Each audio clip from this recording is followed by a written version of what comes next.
오늘 여러분의 교회에 와서 말씀을 전하게 되어서 감사합니다.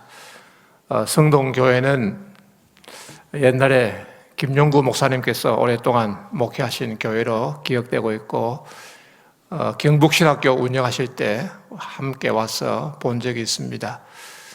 그리고 또 우리 신대종 목사님, 장로님 신학대학원에 많이 자주 오셔서 배웠고요. 그리고 현재 김상훈 목사님은 2000년에 졸업을 하셨는데 벌써 이제 26년이 지나서 교회 중진이 되셨습니다. 아주 세월이 많이 지났다 하는 그런 생각이 듭니다. 자, 오늘 이 시간에는 아히도벨의 모략에 대해서 말씀드리겠습니다. 아히도벨이 누구냐? 아히도벨이 누구냐? 다윗 왕 때의 모사였습니다. 다르게는 책사, 전략가라 할 수 있는데, 이 전쟁할 때는 모사가 중요합니다. 어디에 진을 치고 또 어떻게 수비하고 어떻게 공격을 할 것인지, 어떻게 하면 전쟁에 이길 수 있을지 모략, 책략을 내는 사람입니다. 이 삼국지에 보면은 제갈공명과 같은 사람입니다. 유비가 비록 관우와 장비와 같은 장수를 얻었지만은 싸울 때마다 패배하고 도망가고, 이래서는 안 되겠다. 좋은 책사가 있어야 되겠다. 그래서 제갈공명이라는 인재가, 뛰어난 인재가 있다는 소식을 듣고는 몸소 3번이나 찾아가서 그를 모셔왔습니다. 삼고초려라 그러죠. 그때 제갈량의 나이 27세였습니다. 이 제갈공명을 모셔온 후로 유비의 나라는 크게 발전하였습니다. 우선 약하니까 동호와 동맹을 맺고 또 기회를 봐서 총나라를 차지하고 등등, 그래서 나라가 크게 발전하게 되었습니다. 아히도벨은 제갈공명과 같은 책사였습니다. 모사였습니다. 사무엘하 16장 23절에 보면 그때의 아히도벨이 베푸는 계략이 모략입니다. 사람이 하나님께 물어서 받은 말씀과 같은 것이라. 하나님께 물어서 받은 말씀과 같다. 즉 하나님의 말씀과 같다는 것입니다. 신통하다는 것입니다. 아히도벨은 신통한 경지에 도달했습니다. 사물의 이치를 훤하게 꿰뚫고 어떻게 하면 전쟁에 이길 수 있는지, 어떻게 나라를 다스려야 하는지 훤하게 알고 있었다. 신통한 사람이다. 신적인 경지에 도달한 사람이다 하는 것입니다. 어떻게 보면은 아히도벨은 제갈공명보다 더 뛰어난 사람이었다, 이래 볼 수 있습니다. 왜냐하면은 제갈공명도 실패할 때가 있었고 결국 뜻을 이루지 못하고 죽었잖아요. 그런 신통한 경지에 이른 아히도벨은 훗날 다윗 왕을 배반하고 압살롬 편에 붙게 되었습니다. 다윗이 한참 잘 나갈 때에 전성기에 반란이 일어났습니다. 자기 아들 압살롬이 반란을 일으켰습니다. 왕자 압살롬은 아주 잘생기고 신체가 건장하고 아름다웠습니다. 머리털이 얼마나 많고 무거운지 연말마다 머리털을 깎았는데 무게를 달아보니 200세겔이 되었다. 약 3kg쯤 되었다. 아주 무거웠다. 이것은 아주 건강했다 하는 말입니다. 이런 건강하고 아름다운 왕자가 반란을 일으키게 되었습니다. 물론 여기에는 여러 가지 일들이 꼬였습니다. 여동생 다말의 사건이 있었고, 그리고 왕이 섭섭하게 대한 일들 등이 있었습니다. 그러나 다윗은 그런 것도 모르고 태평하게 지내다가 갑자기 난을 맞이하게 되었습니다. 압살롬이 많은 신하들과 귀인들을 헤브론으로 오라고 초청하여 거기서 제사를 지내고 나서는 나팔을 불어서 압살롬이 헤브론에서 왕이 되었다 하니 순식간에 민심이 압살롬에게로 돌아섰습니다. 참 민심이란 이렇게 순식간에 변합니다. 온 백성이 압살롬을 따르고 반란에 가담하게 되었습니다. 그런 와중에 아히도벨도 압살롬 편에 서게 되었습니다. 그때 아히도벨은 고향 길로에 내려가 있었다고 합니다. 왜 고향 길로에 내려갔는지는 모릅니다. 그러나 추측해 볼 수는 있습니다. 아히도벨의 손녀가 바세바입니다. 우리의 아내 바세바 있잖아요. 아히도벨의 아들이 엘리암이고 엘리암의 딸이 바세바입니다. 그러니까 아히도벨의 손녀가 바세바다. 아들 엘리암은 다윗의 장수 중에 한 사람이었습니다. 우리아도 장수였습니다. 그 37명의 장수가 있었는데 그 중에 속했으니까 서로 알고 지냈고, 그래서 엘리암이 자기 딸을 우리아에게 준 것입니다. 우리아는 비록 이방인 헷 사람이지만은 본인 사람이 충성되고 신실하다, 믿을만하다. 그래서 자기 딸을 주었습니다. 그런데 어떻게 되었습니까? 다윗 왕이 바세바의 아름다운 모습을 보고는 유혹을 받아서 그만 우리아를 죽게 만들고 바세바를 빼앗아서 자기 아내로 삼았습니다. 간음죄와 살인죄, 강도죄를 범한 것입니다. 이런 모습을 왕궁에서 곁에서 지켜본 아히도벨이 다윗을 위해서 조언을 하고 도와줄 마음이 생기겠습니까? 겉으로는 왕이시여, 주여 이렇게 말하지만은 속으로는 살인자, 간음자, 위선자, 속이 부글부글 끓었을 것입니다.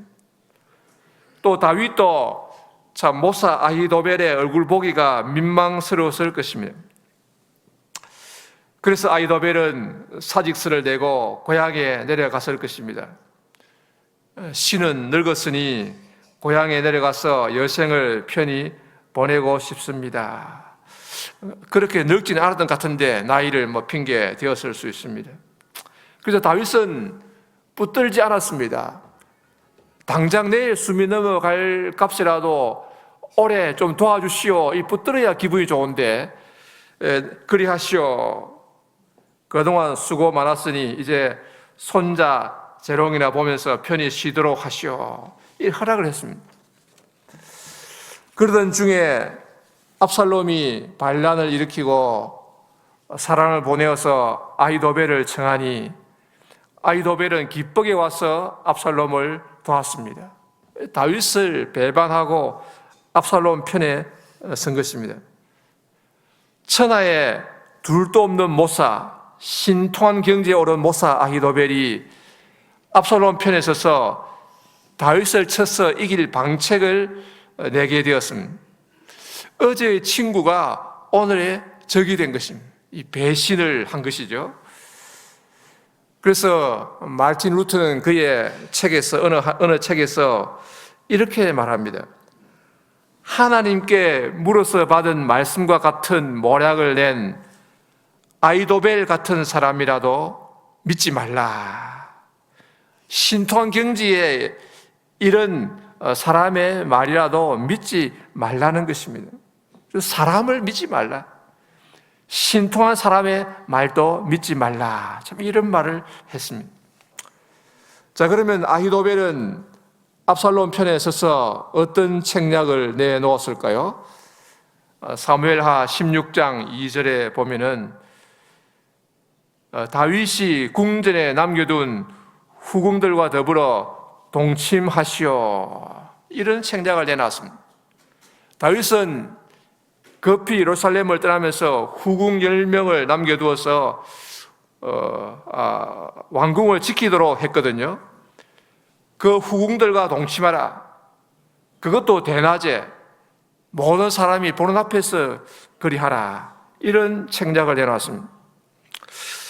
이 부분을 읽을 때에 사람들은 의아해합니다. 이게 무슨 책략인가?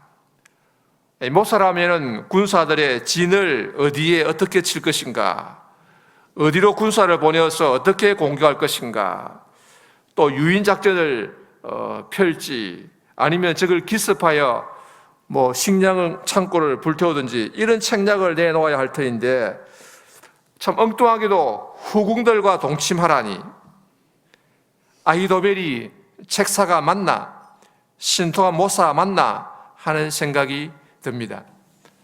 그러나 여러분, 곰곰이 생각을 해보고 또 역사를 공부해 보면은 압살롬에게는 지금 이것이 가장 중요하고 시급한 조치입니다. 왜 그렇습니까? 아들이 반란을 일으켰을 때 그를 따르는 신하들과 병사들이 제일 두려워하는 것은 아버지의 군대가 아닙니다. 제일 두려워하는 것이 무엇인가? 아들의 군대와 아버지의 군대가 서로 마주하여 싸우다가 아들과 아버지가 딱 대치하면, 마주보게 되면은 아버지가 차마 아들을 죽이지 못합니다. 또 아들이 아버지를 죽이지 못합니다. 이 화살을 쏘아야 하는데 막상 화살을 잡은 손이 떨어지지가 않습니다. 후백제에 견훤이 있었는데 나중에 맏아들 신금이 반란을 일으켜서 아버지를 어느 절에 감금합니다. 물론 반란을 일으킨 데는 이유가 있습니다. 신금이 장자인데 아버지 견훤이 이 신금을 태자로 삼지 아니하고 다른 젊은 부인에게서 난 아들 금강을 태자로 삼으려고 했습니다. 이 아버지가 볼 때는 장자 신금이 너무 무능하다, 전쟁에 가서 지고 오고 패배하고 말. 그런데 넷째 아들 금강은 총명하고 전쟁에 나가서 승리하고 잘한다. 그래서 넷째 아들을 총애하고 그를 태자로 세우려고 했습니다. 그러나 신금은 장자입니다. 그를 따르는 신하들이 또 많이 있습니다. 그래서 결국은 반란을 일으키고 아버지를 금산사라는 절에 가두었습니다. 고려에서 왕건이 이 소식을 접하고는 정탐을 보내어, 특수부대를 보내어서 견훤을 모셔옵니다. 잘 대우해 드릴 테니 고려로 갑시다. 그래서 고려로 가게 되었습니다. 고려군과 백제군이 최후의 전투를 벌이는데 양쪽이 마주보고 대치하는데 고려는 견훤을 앞세우고 나아갑니다. 그러니 백제군이 고려군을 향하여 이 화살을 못 쏘옵니다. 백제 장군이 화살을 쏘아라 해도 병사들은 차마 화살 시에서 이 손이 떨어지지가 않습니다. 결국 백제군은 패배하고 고려군의 승리로 삼국은 고려로 통일되게 되었습니다. 이와 마찬가지로 압살롬의 군대와 다윗의 군대가 마주쳐서 싸울 때 그때 다윗이 나와서 내 아들 압살롬아, 내 아들 압살롬아, 내가 잘못했다, 내가 잘못했다. 그러면은 압살롬이 차마 아버지를 못 죽입니다. 압살롬의 군사들도 화살을 쏘지 못하고 공격을 못합니다. 결국은 둘은 서로 화해하고 끝나게 됩니다. 자, 그러면 어떻게 되겠습니까? 누군가는 책임을 져야 되잖아요. 결국은 압살롬을 도운 신하들이 벌을 받게 됩니다. 옆에 있던 신하들이 꼬드겨서 반란을 일으키겠다, 왕을 잘못 보좌했다. 그래서 대표로 신하 몇 명과 모사 아히도벨 그리고 장군들 몇 명에게 죄를 다 뒤집어 씌우고 그들을 처벌하고 사건을 종료하게 될 것입니다. 지금 압살롬을 따르는 신하들과 병사들도 이것을 가장 두려워하는 것입니다. 지금 우리가 목숨을 걸고 싸워봤자 다윗이 압살롬을 향해 내 아들아, 내 아들아 하는 순간 그만 우리는 죄인이 되고 만다. 그러니 싸울 힘이 나지 않습니다. 주저주저하게 되고 의심하게 됩니다. 이런 이치를 훤히 꿰뚫고 있는 아히도벨은 먼저 압살롬에게 다윗이 남긴 후궁들과 동침하소서라고 책략을 냅니다. 그것도 대낮에 궁전 지붕에 장막을 치고서 이것은 곧 천륜을 끊는다는 표시입니다. 아버지와 아들의 관계는 영원히 끝났다. 회복 불능이다 하는 것을 만천하에 공표하는 것입니다. 그러면 왕과 함께 있는 모든 사람의 힘이 더욱 강하여지리다. 병사들이 참 안심하고 힘껏 싸우게 된다 하는 것입니다. 이것이 바로 아히도벨의 모략이었습니다. 이것이 바로 신통한 경제 이런 자의 책략이었습니다. 그 다음에 아히도벨이 내어놓은 두 번째 책략은 무엇이었습니까? 두 번째 책략은 내게 군사 1만 2천 명을 주소서. 그러면 오늘 밤에 당장 출발하여 다윗을 쫓아가서 기습해서 다윗 왕만 죽이고 나머지 백성은 다 돌아오게 하겠나이다. 간단히 말하면은 기습 작전입니다. 속전속결이죠. 다윗은 급히 도망가느라고 미처 정신을 차리지 못하고 있습니다. 전열 정비도 안 되고 우왕좌왕하고 있습니다. 따라간 많은 신하들과 병사들, 백성들이 도대체 일이 어떻게 된 거야? 간밤에 무슨 일이 일어난 거야? 우리는 어떻게 해야 되는가? 어안이 벙벙하고 준비가 안 되어 있습니다. 그래서 여리고점에 가서 우왕좌왕하고 시리에 찬 채 밤을 맞이하고 있었습니다. 그리고 이때 아히도벨이 군사 1만 2천을 이끌고 신속히 쫓아가서 밤중에 와 하고 들이닥치면은 다윗과 함께 있던 군사들이 또 백성들이 혼비백산하여 도망할 것입니다. 그때 다윗 왕만 쳐 죽이면은 백성이 다 압살롬에게로 돌아올 것입니다. 다윗 왕이 죽고 나면은 구심점이 없습니다. 따를 지도자가 없게 됩니다. 그러면은 왕자 압살롬을 따르는 수밖에 없습니다. 그때 아히도벨이 나와서 말하기를 새 임금 압살롬은 너그러우셔서 다윗을 따른 모든 신하들과 군사들과 백성을 다 용서하고 죄를 묻지 않는다고 하셔서 그러니 안심하고 돌아오시오. 내가 책임지고 보장하겠소. 그러면 모든 신하와 병사들과 백성들이 돌아오고 상황은 종료되게 됩니다. 아히도벨의 이 책략은 그야말로 신통한 책략입니다. 하나님께 물어서 받은 말씀과 같습니다. 하나님이 책략을 내도 이런 책략을 내실 거라 하는 말이죠. 그러나 여러분, 아히도벨의 이 좋은 책략은 시행되지 못하고 실패하고 말았습니다. 100점짜리 신통한 책략을 내놓았는데 승리가 바로 코앞인데 그만 실패하고 말았습니다. 왜 그렇게 되었습니까? 어떻게 되었습니까? 다윗의 친구 중에 아렉 사람 후세가 있었습니다. 그도 다윗의 친구이고 책사였습니다. 다윗은 도망갈 때 그를 예루살렘에 남겨두었습니다. 그는 압살롬에게 나아가서 위장투항했습니다. 전에는 아버지를 섬겼지만은 이제부터는 아들을 섬기겠습니다.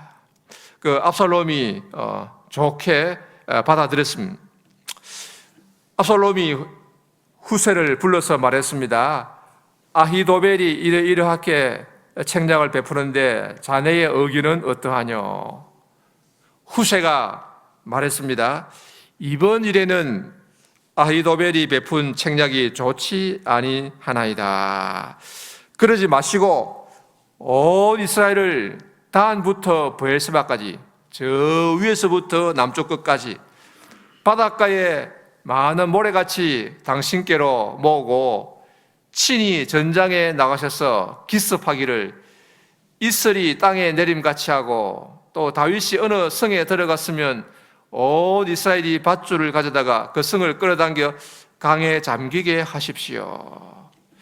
이렇게 말하니 압살롬과 온 신하들이 후세의 책략이 아히도벨의 책략보다 낫다고 했습니다. 후세의 책략은 온갖 미사여구와 문학적 표현들로 가득하지만은 사실은 지연 전술입니다. 온 이스라엘을 다 모으는 데는 시일이 걸립니다. 적어도 1주일, 2주일이 걸립니다. 그래서 다윗에게 피하고 전열을 정비할 시간을 벌어주자는 속셈이었습니다. 지연 작전인 거죠. 그런데 압살롬과 그의 신하들은 후세의 미사 요구에 속아서 아히도벨의 좋은 책략을 버리고 후세의 책략을 따랐습니다. 사무엘하 17장 14절에 보면은 압살롬과 온 이스라엘 사람들이 이르되 아렉사라 후세의 계략은 이 책략입니다. 모략은 아히도벨의 계략보다 낫다 하니 이는 여호와께서 압살롬에게 화를 내리려 하사 압살롬의 좋은 계략을 물리치라고 명령하셨습니다. 그래서 결국 압살롬은 후세의 책략을 따라 온 이스라엘 백성을 모으느라고 꿈을 대게 되고 그 사이에 연락을 받은 다윗은 속히 요단강을 건너 강 동쪽에 진을 치고 전열을 정비하게 되었습니다. 그래서 요단강 동쪽 에브라임 수풀에서 싸움이 벌어졌는데 압살롬의 군대가 패하고 압살롬은 수풀에서 죽게 됩니다. 압살롬은 승리를 바로 코앞에 두고서 놓치고 말았습니다.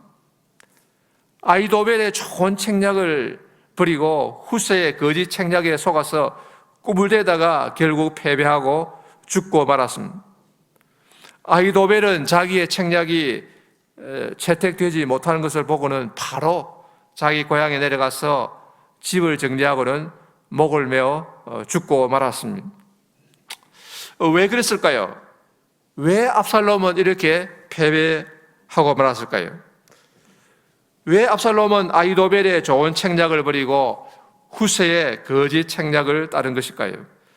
여기에 깊은 원인이 있습니다. 그것은 바로 다윗의 기도 때문이었습니다. 여기에 다윗의 기도가 있었습니다. 다윗의 기도가 있었기 때문에 사태가 반전된 것입니다. 사무엘하 15장 31절을 보십시오. 거기 보면은 어떤 사람이 다윗에게 알리되 압살롬과 함께 모반한 자들 가운데 아히도벨이 있나이다 하니 다윗이 이르되 여호와여 원하옵건대 아히도벨의 모략을 어리석게 하옵소서. 여호와여 원하옵건대 아히도벨의 모략을 어리석게 하옵소서. 이런 다윗의 기도가 있었기 때문에 하나님은 아히도벨의 모략이 시행되지 못하게 하신 것입니다. 이 다윗의 기도에는 또 묘한 워드 플레이가 있습니다. 아히도벨, 이 이름의 뜻이 무엇인가 하면은 어리석음의 형제라는 뜻입니다. 아히는 형제고 토펠은 어리석음의 형제. 왜 그런 이름을 주었는지 모르지만은 하여튼 그렇습니다. 그래서 그 이름을 가지고 이제 또 기도한 것입니다. 그의 이름대로 어리석게 하옵소서. 이런 다윗의 기도가 있었기 때문에 절체절명의 위기 순간에서 사태를 반전시키게 된 것입니다. 야구로 말하면은 9회 말에 많이 지고 있다가 역전승을 거두게 된 것입니다. 이 다윗의 기도가 없었다면은 아히도벨의 책략이 채택되었을 것이고, 그랬더라면은 바로 그날 밤에 다윗은 죽임을 당하고 끝났을 것입니다. 그런데 이 다윗의 기도가 있었기 때문에 하나님은 압살롬을 어리석게 하셔서 아히도벨의 책략이 채택되지 않게 하시고 후세의 거짓 책략이 채택되게 하셔서 결국 다윗이 살고 다윗이 이기게 하신 것입니다. 자, 결국 기도가 중요하다 하는 것을 알 수 있습니다. 기도가 이긴다 하는 것을 알 수 있습니다. 기도가 사태를 역전시키고 대반전의 드라마를 가져왔습니다. 왜냐하면은 기도하면은 하나님이 역사하시기 때문입니다. 하나님이 개입하셔서 사태를 역전시키십니다. 절체절명의 위기에서 승리로, 죽음에서 생명으로 사태를 바꾸십니다. 제갈공명은 나중에 위나라 사마이의 군대와 결전을 벌이게 됩니다. 저 서북쪽 오장원 지역에서 그때 제갈공명은 책략을 이어서 위나라 군대를 유인하는 데 성공합니다. 사마이의 아들이 젊고 혈기왕성하고 또 어리석어서 이 총나라 군대를 쫓아서 그 깊은 협곡으로 들어갑니다. 이 소식을 듣고는 사마이가 급히 군대를 거느리고 아들을 구하러 또 병사들 구하러 쫓아갑니다. 위나라의 군대가 협곡 깊이 들어왔을 때 제갈공명의 총나라 군대가 협곡 양쪽 높은 곳에서 불화살을 쏩니다. 불화살을 쏘고 기름을 쏟아붓고 바위를 굴리고 통나무를 굴리고 위나라 군대는 온통 불에 타서 거의 다 죽게 되었습니다. 양사방이 불이고 화살이고 어찌할 수가 없습니다. 사마이와 그 아들도 불길에 휩싸여서 이제 죽게 되었습니다. 제갈공명이 이기고 총나라가 승리하려는 그 순간, 참 삼국을 통일하고 천하를 평정하는 그 순간, 바로 그때 하늘에서 빗방울이 똑똑 떨어집니다. 그리고는 비가 쏟아졌습니다. 불길이 접거지고 사마이와 그 위나라의 군대는 구사일생으로 살아서 돌아갔습니다.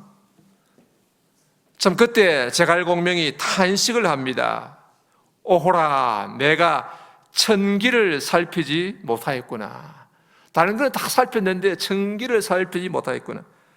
천의가 위나라에 있구나. 천이, 이 하늘 뜻, 이 천이, 태니, 참 천이는 어쩌지 못한다. 제갈공명은 최선을 다해 노력했지만 결국 천이 앞에, 하늘의 뜻 앞에 무릎 꿇고 말았습니다. 그리고 제갈공명이 마지막 결전을 얼마 앞두고 한 이 말이 참 아주 인상적입니다. 사람들은 나를 가리켜 신출기몰하다고 말하지만은 실은 내가 밤늦게까지 연구하고 또 부지런히 다니면서 지형을 살피고 노력하는 결과일세. 참 부지런히 공부하고 노력하는 결과라는 거죠. 그래서 제갈공명은 늙은 나이에도 밤늦게까지 잠을 자지 않고 군무를 봅니다. 군무가 얼마나 많습니까? 병사들의 모든 걸 기록하고 상벌을 기록하고 훈련을 시키고 점검하고, 그렇게 밤늦게까지 애를 쓰다 보니 건강이 악화되고 결국 건강이 악화되어서 전장에서 죽고 맙니다. 54세의 나이였습니다. 그래서 최후의 승리는 결국 위나라에게로 돌아갑니다. 위나라가 삼국을 통일하게 되었습니다. 그 최후의 승자는 사마이다.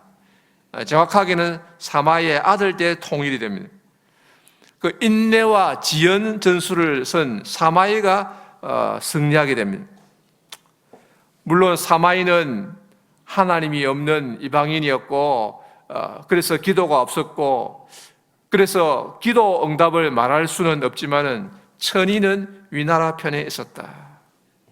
그러나 다윗은 하나님을 알았고 천지를 지으신 하나님을 알았고 그 하나님께 기도했습니다. 여호와여, 아히도벨의 모략을 어리석게 하옵소서.